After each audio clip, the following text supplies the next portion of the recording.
Hello students, welcome back to my channel. So in this video we are going to understand gamma function.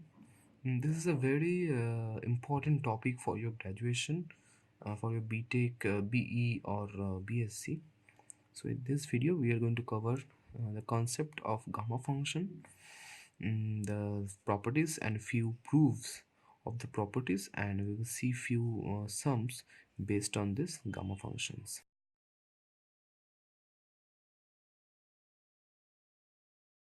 So the improper integral, I have taught about improper integral in my previous classes. So if you have missed those videos of mine, you can check it out by visiting my channel or clicking on the I button, and the links will be given in the description also. So the definition of gamma function says the improper integrals 0 to infinity e to the power minus x into x to the power n minus 1 dx is a function of n.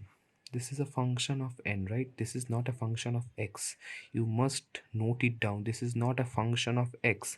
This is a function of n. Fine. A function of n. This the integral, improper integral in this form is called gamma function and is denoted by gamma n. This is the symbol of gamma. This is the symbol of gamma. Okay, so it's denoted by gamma n. Okay, so gamma n is equals to 0 to infinity, this one. Okay, and the most important thing is the value of n should always be more than 0, should always be greater than 0. Okay, so this is the definition of gamma function. So let us check out, see some properties of it. So I'll be writing the properties below, and I'll also prove some of the properties, okay, which are in the syllabus. Not all the properties are on the syllabus. You do not have to prove all the properties, okay. So the first property, you can note it down with me. The first property is gamma 1 is equals to 1. This is the first property. So I'll prove it for you. So gamma 1. So what is gamma 1? You just put it in this form, in the given form of gamma function. What will be gamma 1 then? Integration 0 to infinity e to the power x. As I have told you, this gamma function is always a function of n. Okay, this is a function of n. So in the n, like you will put the value of n. What is the value of n over here? Gamma n. So gamma 1 n is this. So what will be gamma 1? Gamma 1 be, you'll put the value of 1 in this one dx. Fine. Okay, so x to the power 1 minus 1 means x to the power 0. So what is the value of x to the power 0? Is 1, you know that. So 0 to infinity e to the power minus x dx. So if you recall from my previous lectures, this is a kind of this is a improper integrals of first kind, right? If you have not seen, you can check my other videos. This is, I have explained this sum is this particular sum in my previous lectures. Okay, so e to the power minus x, the integration, the limits are 0 to infinity. So this kind of sums are solvable by the process of, by the properties of limit, as you know. So what we'll take a limit, that is x tends to infinity, then this one will be replaced by capital X, and this one is, this limit will be given as 0 e to the power minus x dx. So what is the integration of e to the power minus x? It is minus e to the power minus x, right? It is minus e to the power minus x. So the limit capital X tends to infinity, minus e to the power minus x minus e to the power minus of minus e to the power 0. Fine. Okay, so limit x tends to infinity minus e to the power minus, you will just put the upper limit over here. So upper limit is capital X, so we will put capital X over here, plus the minus minus plus e to the power 0 is 1, so we will directly can put here 1. So now you can put the limits over here. So what will be the, so it is minus 1 by e to the power x plus 1, right? Limit x tends to infinity. So now you can put the limits. Okay, so it will become, if you put the limits, 1 by e to the power infinity, 1 by e to the power infinity. So what is 1 by e to the power infinity? Is infinity only.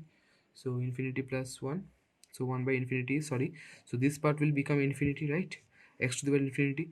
So 1 by infinity is what? Is 0, is 0, and you are left with plus 1, so you'll get 1. So the property of, the first property of gamma function is thus proved.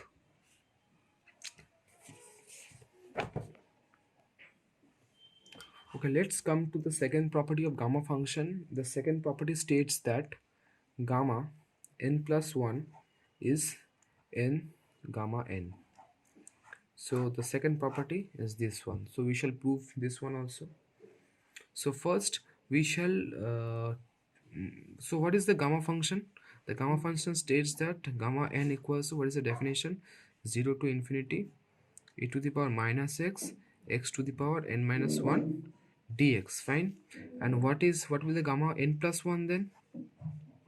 0 to infinity e to the power minus x, x to the power n minus 1. So here the value of n is n plus 1. So n plus 1 minus 1. What will be the value? X to the power n dx. It's fine. So you need to evaluate this particular integral. If you evaluate this particular integral, then then this property will be proved.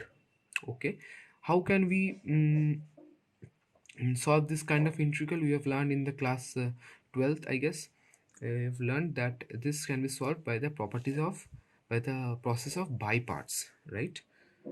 By the integration by parts. We use the formula I let.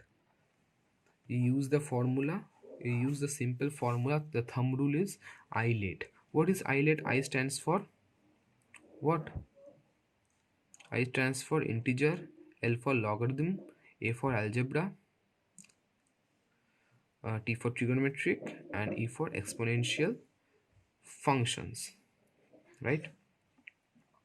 So here this is the exponential function and this is the algebraic function. So according to I let, A comes first and T comes last. T comes after A. So this is my first function and this is my second function. Okay, then I can use the integration by parts. What is the formula of by parts? If you recall from your last class, the formula of by parts is uv. There is two functions. When they are given in the multiple form, we use the by parts. Here u is the first function and v is the second function. So this is the my u and this function is my v. Fine. So here the formula is u integration v minus integration ddx of the differentiation of u. Okay, this integration v dx and whole dx of this particular integral. Okay, this is the formula of by parts. Okay, you put put this one in this formula, then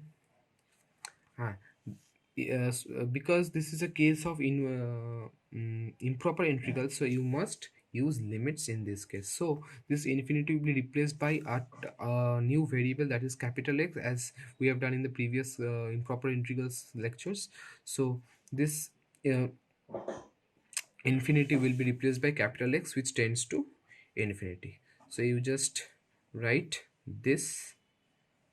So I'll write the first function first. Okay, the x to the power n first and e to the power minus n x then, because this is my first function, this is my u over here, and this is my, this e to the power minus x is my v over here, right? So dx, you need to evaluate this integral with the help of by parts. So I just write the formula, I just put it in the formula over here. Okay, so see u is the first function x to the power n, integration v is the second function. Okay, then again here is differentiation of u, means differentiation of x to the power n, right?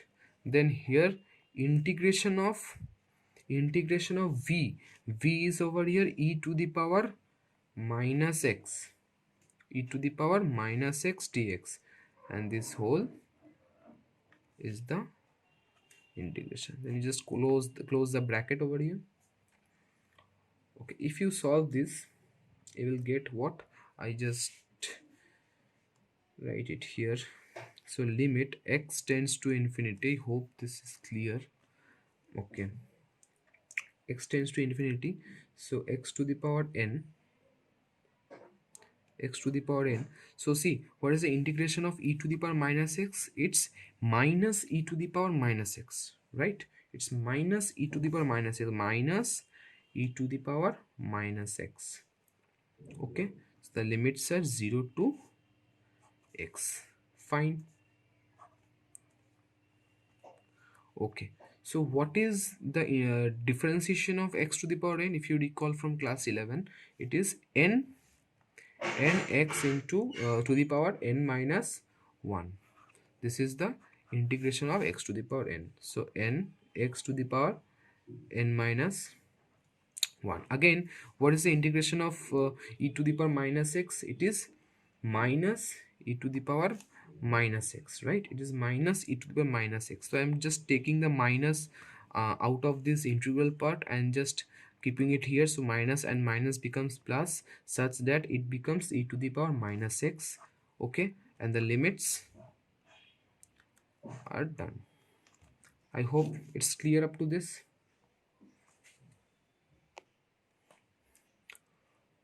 Okay, so this is the last line where I left. My page just got finished. I just turned over. So this is the last line what I did. Okay, so what will be the next step? Limit x tends to infinity minus, you can just now put the limits over here, put the variables over here. So it is x to the power n e to the power minus x minus capital X. Make sure it is not the small x, it's the capital X, plus 0. We're just putting the limits, right? X and 0. So e to the power 0 is 1, and 0 to the power n is 0, so it becomes 0, right? So here n is a constant term, it can just put it outside the integral part. 0 to x e to the power minus x. Okay, because the upper limit is my x, the capital X, right? So e to the power x and x to the power n minus 1 dx. I hope this is clear. Okay, so see, this portion actually becomes 0. Why? Because you have the limit over here, as you have the limit. Okay, you have the limit has infinity. So what will this portion become? This will become 1 by e to the power x, right? Means 1 by e to the power infinity, means 1 by infinity, and means 1 by infinity is always 0. Okay, 1 by infinity is always 0. So this portion becomes 0, and this is also 0. So the whole term will become 0. So you are left with only this term. So you are left with only this term. Limit x tends to infinity.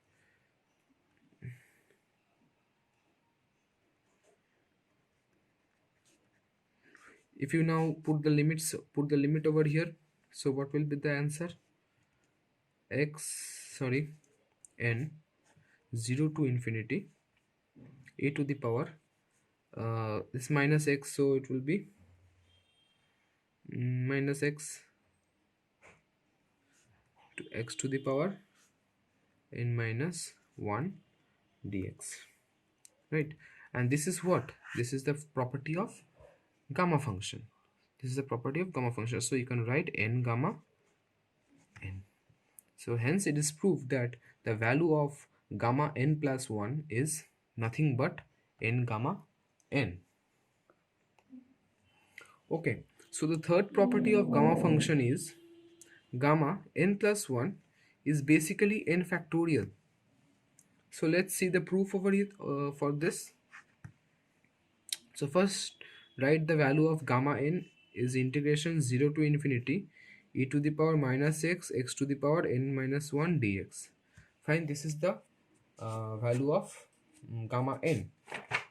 Okay, and what we have seen, gamma n plus 1, you have proved over here that it is basically gamma n n. Okay, this n gamma n into n minus 1 gamma n minus 1. So we can write it this way. So if you continue with this, what we are left with what? N minus 1 n minus 2 dot dot dot up to what? By the property of factorial, 2 into 1 gamma 1, right? Fine. So gamma n plus 1 equals to, you can write n factorial. This is what? Factorial. So gamma n plus 1 is basically n factorial. Okay. So the fourth property is gamma n gamma into gamma 1 minus n. The value of this is pi by sine n pi. I don't have any proof of this such. Okay, and the fifth property is gamma half is equals to root pi. We have a proof for this. Gamma half is root pi. So we just you just put half in the definition of gamma function, which is, okay, you just put gamma half in the fourth property, then you can get fifth property. The fifth property can be proved by putting the value gamma half in this particular property. Okay. Okay, so gamma n gamma 1 minus 1, so gamma half and gamma 1 minus half, that is half only, right? So it is giving pi by sine n pi. Okay, so gamma half gamma 1 minus 1 by 2 equals to pi by, what is sine n pi? Means sine half into pi, that is sine pi by 2. Fine, that is sine pi by 2. So see, gamma half,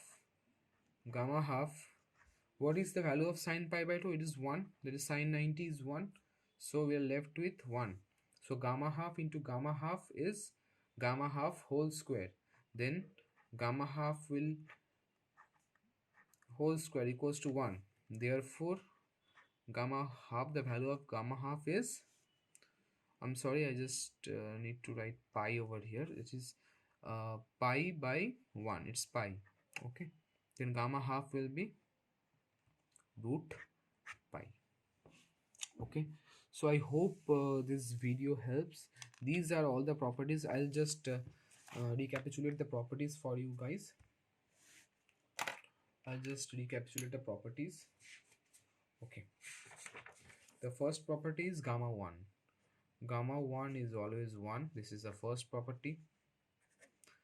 The second property is gamma n plus 1 is equals to n gamma n. Okay, the third property is gamma n plus 1 is n factorial, and the fourth property is the gamma n gamma 1 minus n is equals to pi by sine n pi, and the fifth, the last but not the least property, gamma half is equals to root pi. Okay, so these are the properties of gamma function you will be needing for solving few problems which we will be starting from the next video. So this video is only about the basic concepts. If you like the way I teach, please do support me and join me by clicking the subscribe button, okay, and liking my video. Okay, thank you.